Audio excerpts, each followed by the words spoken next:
رمضان المبارک کې چې کوم دی صدقه فطر هغه پښتانه ورته سرسایه وایي.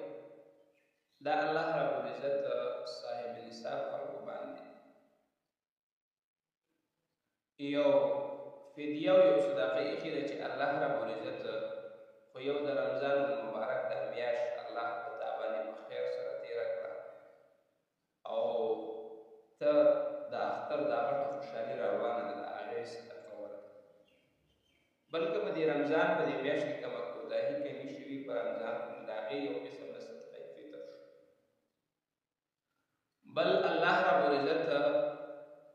ګوره چې څنګه ستاسو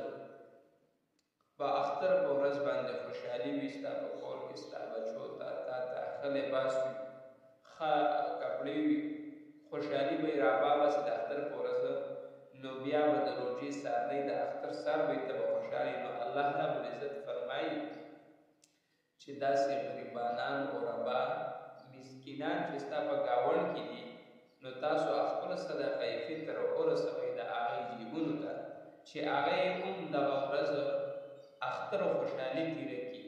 که چېرته هغې سره لباس نه وي، د هغې سره کپړې نه وي، د هغې سره مال نه وي او هغې ځان له د اختر خوشحالو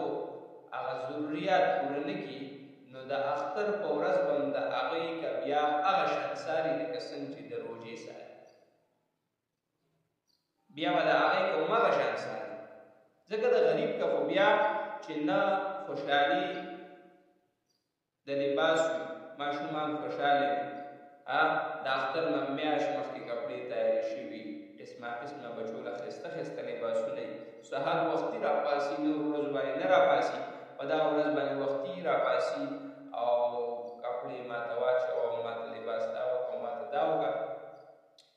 او خواهش وي والدین ورله پیسې ورکړي، بهر وځي بازارونو ته میلو ته چکرې ووهي. خو که چېرته یتیم وي او چېرته مسکین وي او چېرته غریب وي او هغه ستا په ګاونډ کې وي، نو ګوره ستا د بچو دغه لباس دا بیا مزیدار نه دی، دغې ته بیا الله نه خوشحالي. نو ځکه الله رب العزت صدقه فطر چې کوم دی دا هم په هغه صاحب نصاب سړي باندې کېښودله چې یاره مطلب د مسلمانانو د غرباو حقوق کې ادا شي او هغې ته هم د اختر خوشحالي نصیب شي. نو سرسایه چې کوم دی دې وخت کې زما په خیال سره د پاکستان او خصوصا د کیپیکې په سطح باندې علماو 300 روپۍ چې کوم دی ډېرو مدارسو والا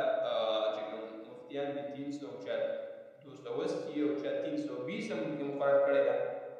خو 300 زما په خیال سره یو نارمل دغه چلېږي. نو کوشش وکړئ چې دا د اختر نه مخکې د غریبانانو ته ورکړي چې هغې به ځان له اختر له تیاری وکړي او دا په هر نارینه زنانه بالغ وړوکي دا په هغه باندې شته دی چې دا ورکړي. هر والد ته پکار ده چې خپلو بچو له ورکړي، د خپلو بچو هغه ورکړي، یا بچي په خپله صاحب نصاب والی وس والی هغې دې په خپله باندې ورکړي، نو دا غریبانانو ته ورسوي او وخت باندې ورته حواله کړي چې هغې هم په زړه کې اختر شته خو د پیسو د وجې پاتې څنګه چې ستا په زړه کې د اختر خوشحالي، د اختر ښایسته لباس، د اختر چکرې او د اختر لپاره بهترین پیزار شته، دا د غریب په زړه کې هم شته. نو خو هغه سره څه پیسې نه مال نه د هغه سره چې کوم دی بل داسې ضروري شیز نه چې هغه به ځان دغه برابر کړي، نو دغه به زما او ستا د صاحب نصاب خلکو د وس والا خلکو کار دی چې دا په وخت باندې او که چا د دې نه اوټ کړ چې کوم دی هم خواته ګاونډ کې غریبانانو سره، مسکینانو سره، یتیمانانو سره بې انتهایي مدد وکړي. ځکه چې دا میاشت چې کوم دی الله رب العزت دا د صدقو والا ده، دا د برکتونو والا ده، دا د رحمتونو والا ده، دا د مغفرت والا ده، دا د اور نه د خلاصي والا ده. نو زموږ پکې داسې صدقات وکړو، داسې خیرات وکړو، داسې چې کوم دی چې هغه غربا مسکینان یتیمانان چې هغې د اختر خوشحالي هم ستا د بچو سره یو شان منع وکړي. هسې نه هغه ورځ دی الله نه راولي چې ستا بچی بهترین لباس کې محله کې ګرځي او چېرته یتیم وي، مسکین وي، غریب وي، هغه د کمزوري لباس د وجې بهر ته نشي راوتی او د وړو سره لوبې نشي کولی، نو الله رب العزت به بې نه خفه کېږي. بیا به ستا د زوی د ښه لباس او ستا د خوشحالۍ هېڅ پیدا نه وي.